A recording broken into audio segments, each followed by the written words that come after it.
a un chêne. Un chêne immense, c'est le plus grand de la forêt. Tous les animaux de la forêt le connaissent, parce qu'ils lui ont demandé un service, un conseil, un avis. Et ils ont l'impression que à chaque fois le chêne leur livre un secret. Comme il est très familier avec tous les animaux, eh bien ils l'ont appelé le grand. Ainsi, Goitrou le jet. Et le chêne, le grand, comment sera ta glandée cette année? Est-ce qu'elle sera abondante? Est-ce que tes fruits seront bien moelleux, comme je les aime?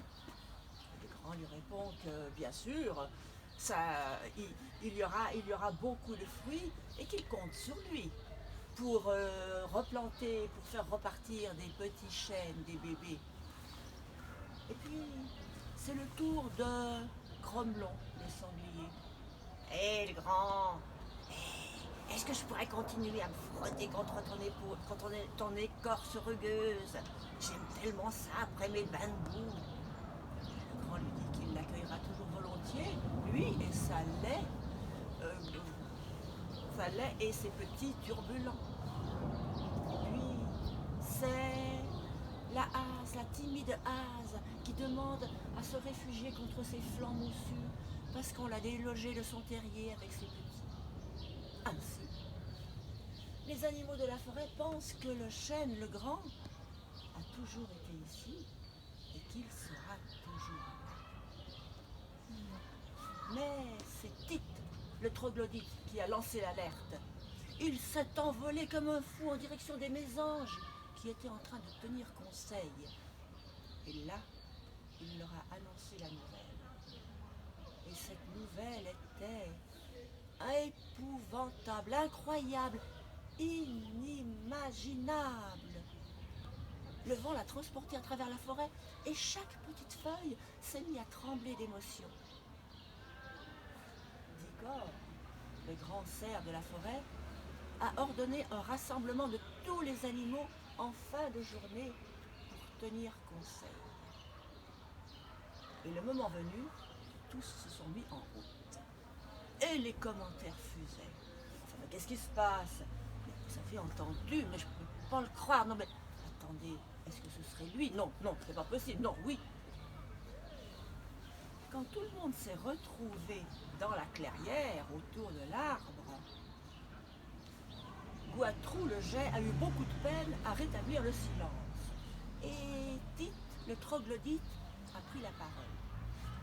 Alors j'étais le matin en train de vaquer à mes occupations, quand voilà que je vois arriver 3 forestiers sur le chemin. Les 2 que nous connaissons bien, et puis un troisième, un jeune.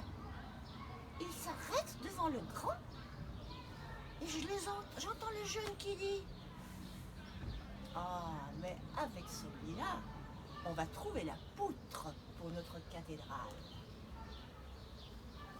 Et ils sont repartis. Oh, j'étais...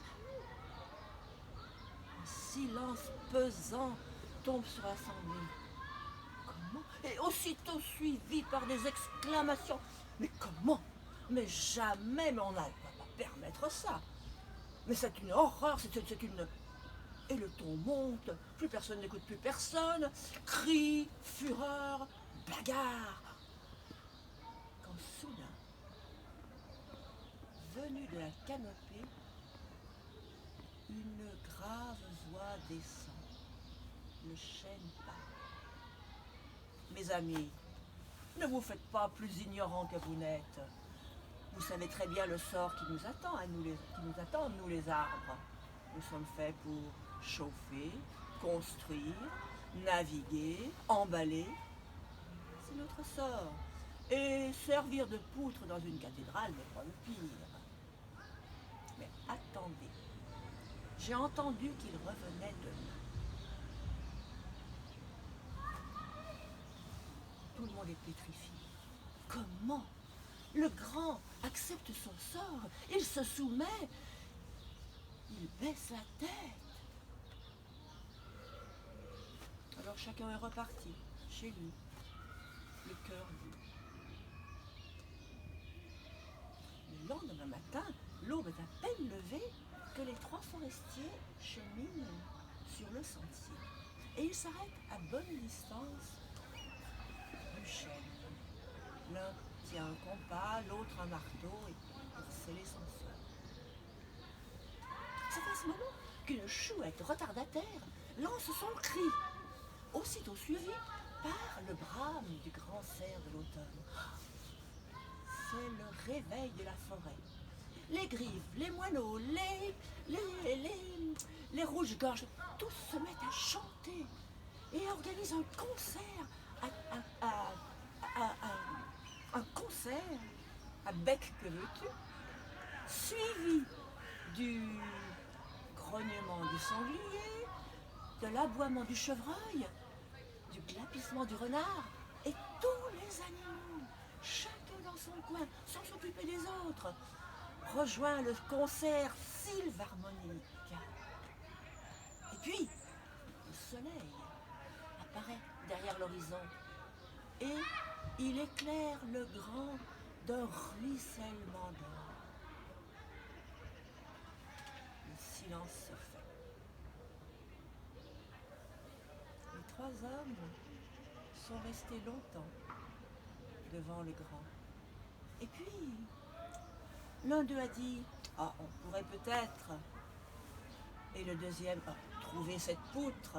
Et le troisième, avec un grand sourire, le plus jeune, dans un autre coin de la forêt. Ils sont restés encore longtemps, et puis d'un coup, sans se regarder, sans même se concerter, ils ont repris le sentier, en sifflotant. Si vous allez en forêt de Bercé, vous le verrez, le chêne, le grand. Il est toujours là, et sans doute pour toujours.